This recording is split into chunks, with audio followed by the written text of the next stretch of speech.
Good evening to you. A fourth 24-hour strike by train conductors has once again crippled services here in the south today. Southern Rail runs 2,200 trains a day across Sussex, Hampshire and Surrey.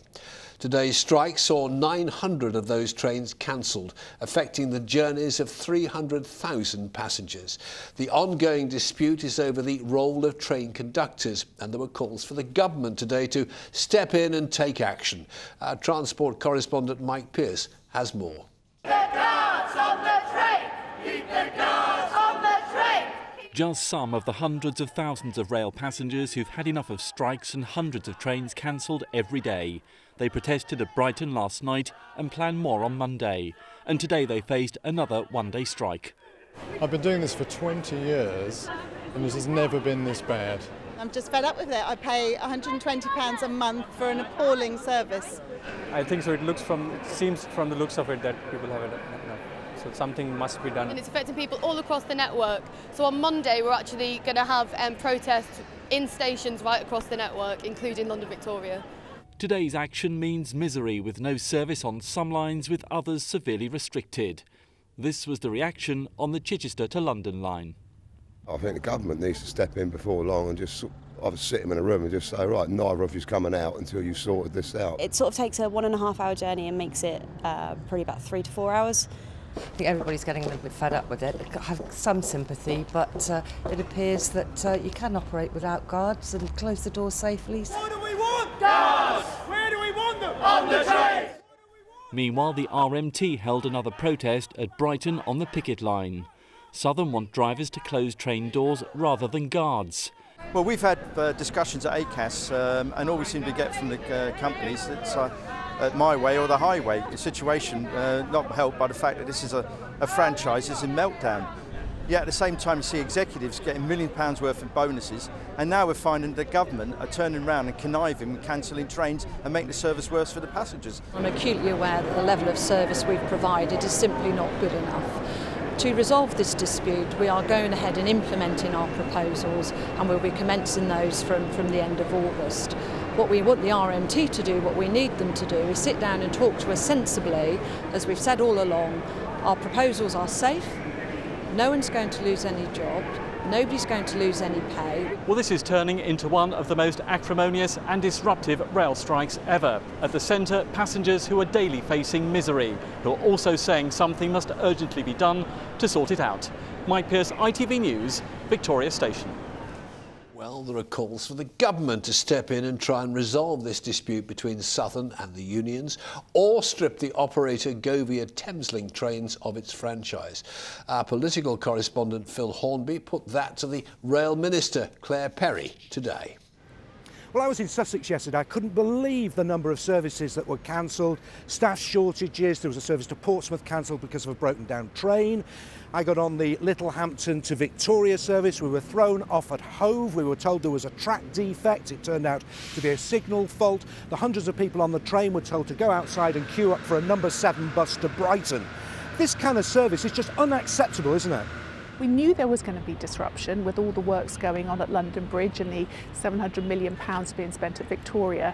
But what we have now is a situation where some of the union bosses are basically taking advantage of that disruption and trying to make it worse. And it's not just happening in Sussex today, it's happening in Scotland too for exactly the same reason. But it's not just passengers who say they should be stripped of their franchise. Lots of your Tory MPs in Sussex say they should be stripped of their franchise. One or two have said that, and my Secretary of State and I have met them, and I think you'll find they're not saying that. What they're saying is we want to make sure we get the best service for customers, and we need the unions and the company to sort this out. And look, let's say we did change the franchise and there was another name on the door. Could even be the government's name on the door, right?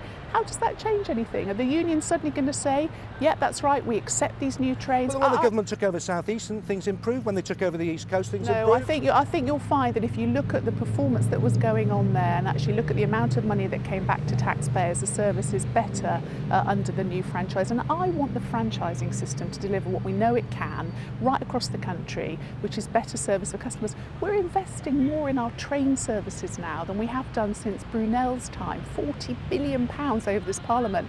Far too late, in my view. We should have been investing this decades ago. But we cannot let some union bosses get in the way of that investment. That investment has to be seen and felt by customers.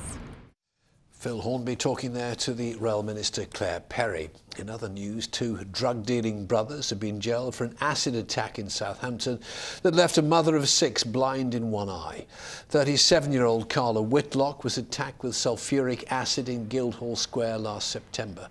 23-year-old Billy Midmore has been sentenced to 15 years behind bars, while his brother Geoffrey, who's 27, has been sentenced to 9 years. A 6-bedroom house near Ringwood in Hampshire has been badly damaged by fire. It broke out at 6:30 this morning at Hangersley Junction and took 40 firefighters more than 2 hours to put out the flames. The roof and the front of the property have been completely destroyed. No one was injured. 28-year-old woman has been arrested on suspicion of arson after a fire at a house in Christchurch. It happened on Druitt Road just before 9:30 last night. The woman was treated at the scene for breathing in smoke, and a puppy was taken to a local vet's for treatment. Well, now it's the final countdown to voting day in the European referendum, but until that day comes, we'll continue to be bombarded from both sides. So, to lighten things up a little, we've been taking our own very common market to towns across the south. Simon Parkin and Amanda Piper have been in Oxford, fishing for some local opinions.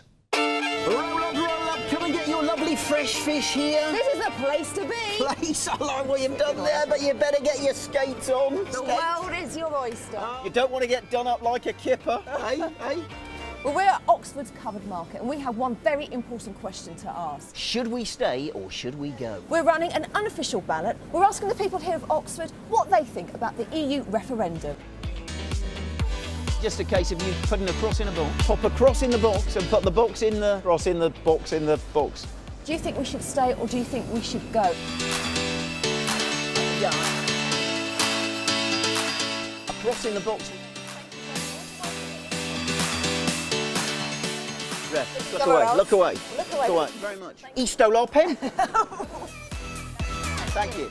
Have you ever had an oyster? I have had an oyster. Okay. Yeah. Did it? Because apparently they do things to you. I'm not feeling anything. Yes, but it's not doing straight away. You need about 1 day. Oh, so okay. It's working properly. Really? Who knew? That's where I went wrong. 24-hour exclusion zone with the oyster. Come and get your lovely fresh fish. They have come straight from the sea, just down in Buckinghamshire. While Simon minds the store, I'm testing the market. The UK is the UK. We're never going to lose that. We've got the reputation. People aren't going to stop trading with us if we come out. We should stay within Europe like them. Why do you think that? It's nice like having different people and working together. A cross in the box is all we ask. Southeast of England is too crowded. Roads, schools, services. I think we should stay. I think we should leave. No, I'm joking. I think it will mess up our chances of being able to go to Europe and be able to work there as well. I think we should stay. Why? Because it's something that the government have built over all these years. Pulling out of it, if it does go wrong, who's going to blame who?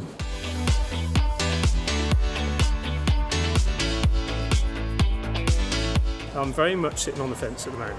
It seems that there's people on both sides of the argument who you might trust, and yet they've got opposite views of what's going to be good for us. I think the Remain side is a bit more kind of rationally grounded. Business is really important. Believe it or not, you know, I'm fighting against my stereotypical adherence, but I'm voting for out. Our fishmonger host Magic says stay. You would like to stay here, not just for us, for you too. Now the final voting push before the real thing. Thank you very much. Thank you. So we've counted the votes. The results are in. Do you want to know?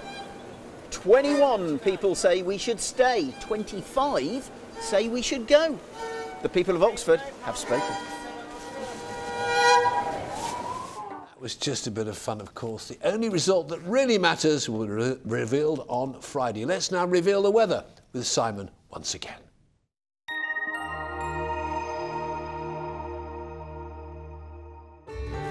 From cold fronts to camping, driving through Europe, Eurotunnel the Shuttle sponsors ITV Meridian weather. Good evening, and it is another quiet night, a little mild and muggy and with temperatures around 14-15 degrees, but we are seeing the cloud thicken up from the west, so by the time tomorrow morning comes along it will be a bit grey first thing. Now it's out towards the far west of the region that you might find a bit of rain sneaking in. There's a rain band basically running from Cornwall up to the Midlands, and so, well, there could be a bit of dampness towards the western fringes of Dorset, Wiltshire and Gloucestershire too, but a lot of us will have a dry and fine day. Some good sunny spells, temperatures up to around 19 degrees, but then come tomorrow night, the risk of some heavy thundery showers developing. Eurotunnel the Shuttle sponsors ITV Meridian weather.